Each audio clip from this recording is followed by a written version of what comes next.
আল্লাহ, আপনি হাসরের মাঠের ভয়াবহতা থেকে আমাদেরকে রক্ষা করুন। সূরা হজ্জে আল্লাহ বলেছেন, হাসরের মাঠের এই বিভীষিকার অবস্থা যদি কোনো ছোট বালক দেখে, ছোট শিশু বাচ্চা দেখে, এই শিশু বাচ্চাটা একটা বার তাকায় দেখার সাথে সাথে বুড়া হয়ে যাবে। বুড়া শরীরে সবগুলো পশম সাদা হয়ে যাবে তার ভয়ে। 4-5 মাসের একজন প্রেগনেন্সি মহিলা পেটে বাচ্চা নিয়ে যদি হাসরের মাঠে দাঁড়ায়, এই বাচ্চাটা কোন দিক দিয়ে বের হয়ে যাবে খবর থাকবে না তার। হাসরের মাঠ, ওই হাসরের মাঠে সব মানুষগুলো দাঁড়াবার পরে আল্লাহ একটা ঘোষণা দিবে। সব বিভৎস অবস্থা, এখন আল্লাহ একটা ঘোষণা দিবে। আল্লাহ তাআলা বলবেন, বিসমিল্লাহির রহমানির রহিম, ওয়ামতাজুল ইয়াওমা আইয়ুহাল মুজরিমুন,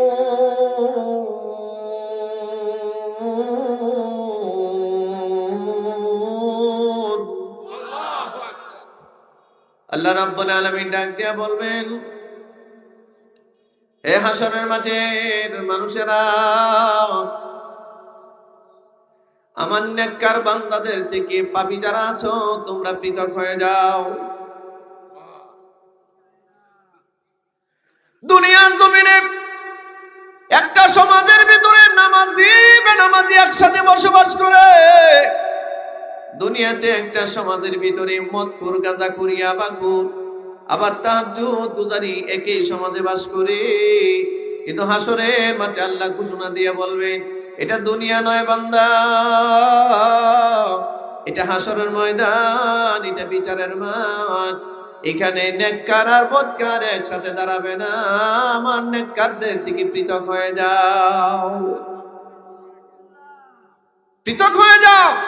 আমাদের সমাজে বদকারদের, পাপিষ্ঠদের দাপটের কারণে নেককার মানুষগুলো দীর্ঘ শ্বাস ফেলতে পারে না, ঠিক কিনা? ভূমিদস্যুদের, জালিমদের অত্যাচারে নেককার মানুষগুলো জবান খুলতে পারে না।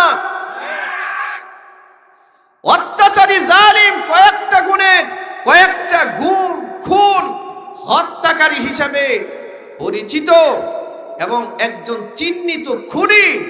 যে কোনো ক্ষমতার বলে সে আজকে বুক ফুলিয়ে রাস্তায় ঘুরতেছে, আর এই জনবসতির হাজার হাজার নির্দোষ মানুষ জেলখানায় পড়ে মরতেছে। এটা